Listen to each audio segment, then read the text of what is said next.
जय गुरुदेव। महापुरुष कहते हैं हमें दुष्टों की संगत से बच के रहना चाहिए, अन्यथा इसकी हमें भारी कीमत चुकानी पड़ेगी। दुष्टों की संगत के कारण हमें उसकी क्या कीमत चुकानी पड़ती है, ये जानने के लिए आपको ये कहानी में दर्शाएंगे। एक बार की बात है, एक छोटे से गांव में दो दोस्त रहते थे, जिनका नाम धर्म बुद्धि और पाप बुद्धि था।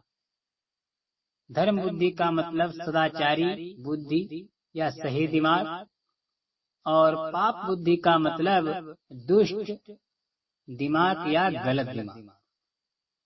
एक दिन उन दोनों में से दुष्ट पाप बुद्धि ने मन में सोचा कि वो गरीब है और उसके पास अपने के लिए कमाने का ज्ञान नहीं है। उसने धर्म बुद्धि को दूसरे राज्य में ले जाने और पैसे कमाने के लिए उसके कौशल का उपयोग करने के बारे में सोचा। उसने सोचा अगर मैं उसे सारी कमाई से वंचित कर सकता हूँ तो मैं सारा पैसा अपने लिए रख सकता हूँ और खुशी से रह सकता हूँ। कुछ समय बाद वो धर्म बुद्धि से मिला। मेरे दोस्त, जब हम बूढ़े हो जाएंगे तो हमें अपना भरण पोषण करने के लिए धन कमाने की आवश्यकता होगी। हम धन कमाने के लिए किसी अन्य राज्य की यात्रा करें, क्योंकि जब तक हम दूसरे के राज्यों की यात्रा नहीं करेंगे, हमें हमारे पोते पोतियों को बताने के लिए कोई कहानियां नहीं बनेंगी।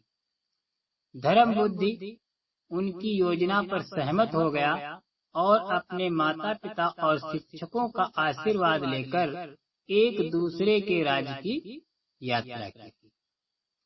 एक शुभ दिन पर उन्होंने अपनी यात्रा शुरू की। उन दोनों ने धर्म बुद्धि के कौशल और ज्ञान के कारण बहुत पैसा कमाया। कुछ समय बाद अपनी कमाई से खुश होकर उन्होंने घर लौटने की योजना बनाई। अपने घर जाते समय जैसे ही वे अपने गांव के पास पहुंचे, पाप बुद्धि ने धर्म बुद्धि से कहा, मित्र, हमारे लिए इतना पैसा घर ले जाना अनुचित होगा, क्योंकि हमारे सभी दोस्त और रिश्तेदार हमसे पैसे मांगने लगेंगे। इसके अलावा खतरा भी है चोरी का। उसने कहा, चलो हम अपनी जरूरतों के लिए नाम मात्र राशि लेकर धन को जंगल में गाड़ दें, जहाँ कोई इसे ढूंढ न सके। जब भी हमें कुछ धन की आवश्यकता होगी, हम एक साथ वापस आ सकते हैं और इसे खोज सकते हैं। उसके इरादों पर संदेह किए बिना धर्म बुद्धि सहमत हो गया। उन्होंने अधिकांश धन एक पेड़ के नीचे गाड़ दिया और केवल मुट्ठी भर धन लेकर घर लौट आए। कुछ दिनों बाद पाप बुद्धि गलत सोच वाला रात के अंधेरे में अकेले जंगल में चला गया। उसने वो सारा धन निकाला जो उन्होंने एक साथ गाड़ रखा था। सारा धन निकाल लिया और गड्ढे को पहले की तरह बंद कर दिया। वो सारा धन लेकर घर वापस आ गया और छिपा दिया। कुछ दिनों के बाद ये दिखावा करते हुए कि कुछ नहीं हुआ, वो धर्म बुद्धि से मिलने आया। मित्र, मेरा बड़ा परिवार है और जो पैसा मैं लेकर आया था वो पहले ही खर्च हो चुका है। चलो हम एक साथ उस स्थान पर चलते हैं जहां हमने अपना पैसा छिपा रखा है, कुछ और लाने के लिए।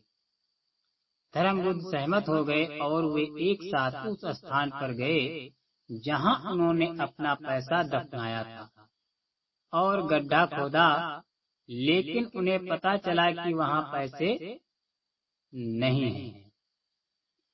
पाप बुद्धि ने अपना सिर पीटना शुरू कर दिया और धर्म बुद्धि पर आरोप लगाया। इसमें कोई संदेह नहीं है कि यह आपकी ही है। किसी और को नहीं पता था कि हमने धन कहाँ छिपाया है। आपने अपने लिए सारा धन चुरा लिया है। यदि आप मुझे मेरा आधा धन नहीं देंगे तो मैं न्याय के लिए गांव के बुजुर्गों में शिकायत करूंगा। अचंभित होकर धर्म बुद्धि ने विरोध किया, मैंने ऐसी कोई चोरी नहीं की है। दोष मुझ पर मत डालो, क्योंकि मैं एक नेक आदमी हूँ। वे दोनों झगड़ने लगे और न्याय के लिए गांव के बुजुर्गों के पास गए। बड़ों ने उनसे सत्य का पता लगाने के लिए अग्नि देवता के समक्ष प्रतिज्ञा करने को कहा। पाप बुद्धि ने सुझाव दिया, अग्नि देवता के समक्ष प्रतिज्ञा करने से पहले हम पेड़ की आत्मा से गवाही देने का अनुरोध कर सकते हैं। यह एक बड़े पेड़ के समान था कि हमने सारा धन गाड़ दिया था और ये हमें प्रकट करने में सक्षम हो सकता है कि कौन चोर है। न्यायाधीश सहमत हुए। हम एक साथ जंगल जाएंगे और पेड़ की आत्मा से हमारे सामने सच्चाई प्रकट करने का अनुरोध करेंगे। यदि वो विफल रहा तो हम अग्नि देवता के सामने प्रतिज्ञा लेंगे। पाप बुद्धि तुरंत अपने पिता के पास गया। मैंने धर्म बुद्धि से बहुत बड़ी रकम चुराई है और हमने इस मामले को गांव के बुजुर्ग के पास ले जाया है। आपका सहयोग मुझे बचाएगा और दोष धर्म बुद्धि पर डाल देगा, अन्यथा मैं ऐसा नहीं करूंगा। उनके पिता ने कहा, मेरे बेटे, तुम मुझे बताओ कि मैं तुम्हारी कैसे मदद कर सकता हूँ ताकि तुम पैसे से भागना ना पड़े। पाप बुद्धि ने समझाया, बड़े पेड़ के अंदर एक बड़ा खोखला है जहाँ हमने पैसे गाड़े थे। आपको सुबह होने से पहले खोखले के अंदर जाना होगा। जब हम सभी पेड़ की आत्मा से सच्चाई प्रकट करने का अनुरोध करने के लिए जंगल में आएंगे, तभी आपको अंदर से चिल्लाना होगा कि धर्म बुद्धि की असली चोर है, मैं बाकी संभाल लूंगा। सहमत के अनुसार उसके पिता जंगल में चले गए और अगली सुबह पेड़ के खोखले में छिप गए। कुछ समय बाद वहाँ के बुजुर्गों के साथ धर्म बुद्धि और पाप बुद्धि दोनों उस विशाल पेड़ के पास गए जहाँ उन्होंने अपना धन गाड़ा था।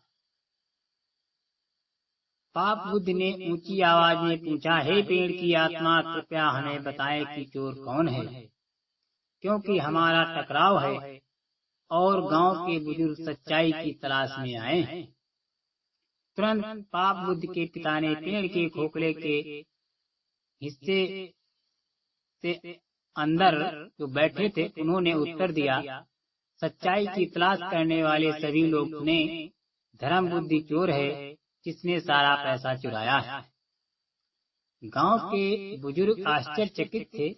वे इस बात से इनकार नहीं कर सकते थे कि पेड़ की आत्मा ने वास्तव में सच्चाई प्रकट की थी। वे तुरंत आपस में चर्चा करने लगे कि उन्हें धर्म बुद्धि के अपराध के लिए क्या दंड देना चाहिए। इसी बीच जब धर्म बुद्धि ने पेड़ की आत्मा को ऐसी बात कहते सुना तो उसे यकीन हो गया कि जरूर कुछ गड़बड़ है। यदि ऐसा है तो वृक्ष की आत्मा असत्य बोल रही है, ये संभव नहीं। पेड़ के खोखले हिस्से को देखकर उसने पेड़ के खोखले हिस्से के सामने सूखे पत्ते और घास का ढेर लगा दिया और उसमें आग लगा दी। जब आग की लपटें भड़कने लगी तो पाप बुद्धि के पिता खोखले के अंदर की गर्मी और धुएं को और अधिक सहन न कर सके, वो बाहर आया। उसके शरीर में जलन थी और वो दया की गुहार लगा रहा था। गांव के बुजुर्ग उसी पेड़ की तरफ से बाहर आते देख आश्चर्यचकित हुए। तुम यहाँ क्या कर रहे हो? क्या कर रहे थे और तुम्हें क्या हो गया? उसने तुरंत अपना अपराध कबूल कर लिया और गांव के बुजुर्ग को बताया कि उसके बेटे ने क्या किया है। इस प्रकार गांव के बुजुर्ग को सच्चाई का पता चला और उन्होंने पाप बुद्धि को चोरी के अपराध के लिए दंडित करने का फैसला किया। उन्होंने पाप बुद्धि को उसी पेड़ पर लटकाने का फैसला किया और धर्म बुद्धि की बुद्धि की प्रशंसा की। इसलिए हमें हमेशा दुष्टों की संगत से बच के रहना चाहिए, अन्यथा इस कहानी की तरह भारी कीमत चुकानी पड़ेगी।